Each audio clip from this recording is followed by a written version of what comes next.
Ever wonder how some people overcome monumental challenges while others crumble under minor setbacks? It's all about perception, my friends. You see, the way we perceive our obstacles can either make us or break us. It's not about the size of the challenge, but rather how we choose to view it. In his book, The Obstacle is the Way, Ryan Holiday introduces us to the concept of viewing obstacles not as hindrances, but as opportunities for growth and development.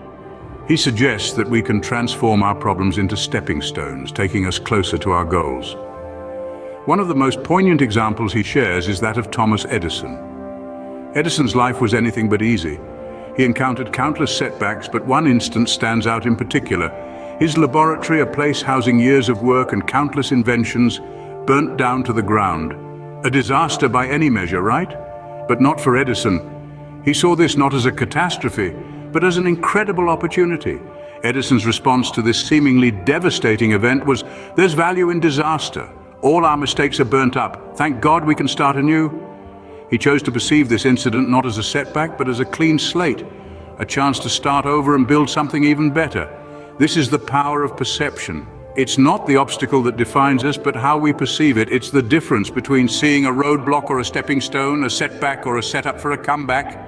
But how can we change our perceptions? It starts by understanding that we have the power to control our reactions to the obstacles we face. We can let them defeat us, or we can see them as opportunities to learn, to grow, to become better. So next time you face a challenge, remember Edison, remember that the obstacle is not the end, but possibly the beginning of something new, something better. Remember, perception isn't about what happens to us, but how we interpret what happens to us. Once we've changed our perception, what comes next? Action. Think about it. If perception is our compass, then action is our feet, carrying us forward. When we encounter obstacles, it's not enough to simply see them in a new light. We also need to take steps to overcome them.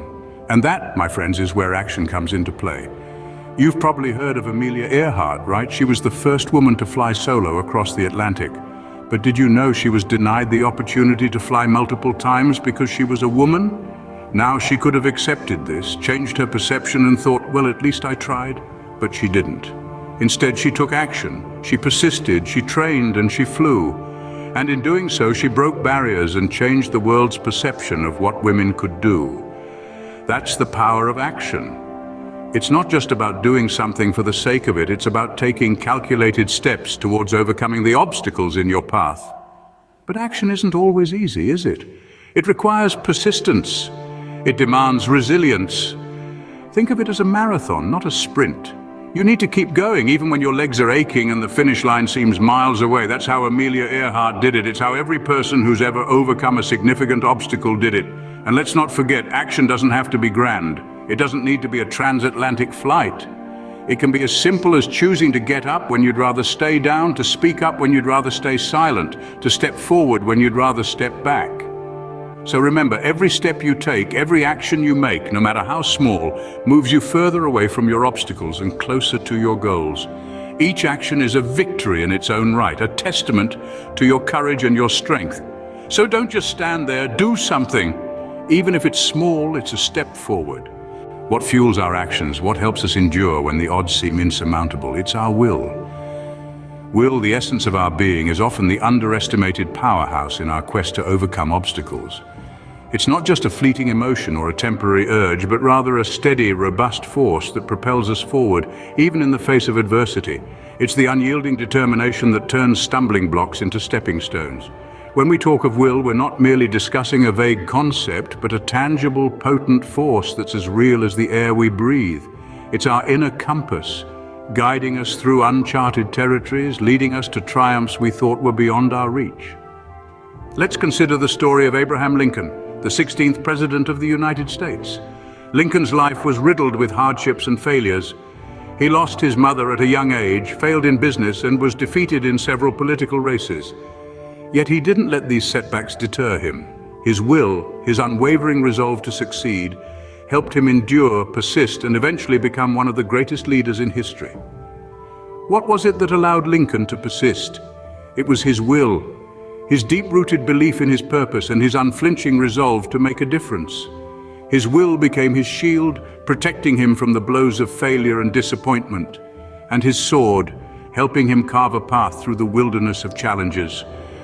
This is the essence of will, not just the capacity to endure, but the power to turn trials into triumphs, to transform the hardest stones into stepping stones. It's about harnessing this inner force, this indomitable spirit, to not merely survive, but thrive in the face of obstacles. So, the next time you're faced with a challenge, remember the story of Lincoln. Remember the power of will. It's not just about pushing through, it's about transforming the situation, about turning the obstacle into the way. Your will is your inner power, your secret weapon against any obstacle.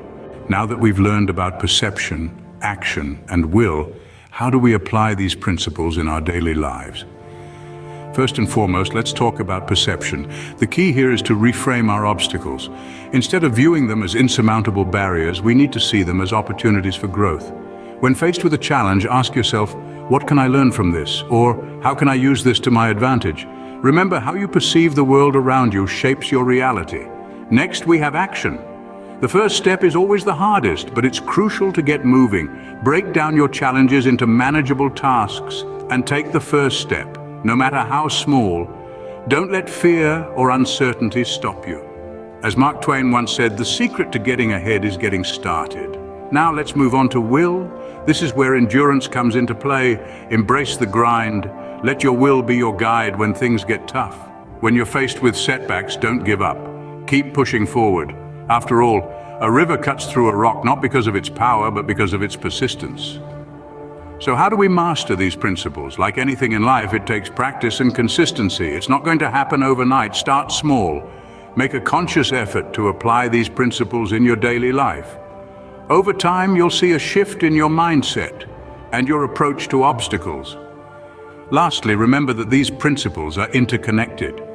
You can't have one without the other. They work together to help you overcome obstacles. Your perception helps you see the opportunity in the obstacle. Your action helps you take the first step towards overcoming it, and your will keeps you going until you've conquered it. Remember, the path to success is not easy, but with the right mindset, action, and will, any obstacle can be overcome. So what have we learned today about overcoming obstacles? Our journey through Ryan Holiday's enlightening book, The Obstacle is the Way, has gifted us some invaluable insights into the art of transforming hurdles into highways. Let's take a moment to revisit these key points and understand their significance. We started with the power of perception. It's not the obstacle itself that defines us, but how we perceive it. Remember, perception is reality. If we perceive a problem as an insurmountable challenge, it becomes one. But if we see it as an opportunity for growth and learning, it becomes a stepping stone, not a stumbling block. The power to shape our reality lies within our minds, and it's our perceptions that fuel this power. Next, we discuss the role of action. Action is the antidote to despair and the solution to stagnation. We've learned that it's not enough to merely perceive obstacles differently. We must also act decisively to tackle them. Action transforms our perceptions into reality. It's through action that we convert our obstacles into opportunities. It's not about waiting for the storm to pass, but learning to dance in the rain. Then we delved into the essence of will. This is the inner strength that keeps us moving forward, no matter how tough the going gets. The essence of will is the unwavering determination to conquer any obstacle that stands in our way. It's the grit and resilience that fuels our drive to succeed, even when the odds are stacked against us. So, in essence, overcoming obstacles is a dynamic dance involving perception, action, and will. These principles are not just strategies for success. They are life skills that can empower us to navigate any challenge that comes our way. The lessons from The Obstacle is the Way remind us that obstacles are not roadblocks on our path, but rather they are the path. They are not to be feared or avoided, but embraced and overcome. With the right perception, decisive action, and unwavering will, not only can you overcome obstacles, but you can turn them into stepping stones for success.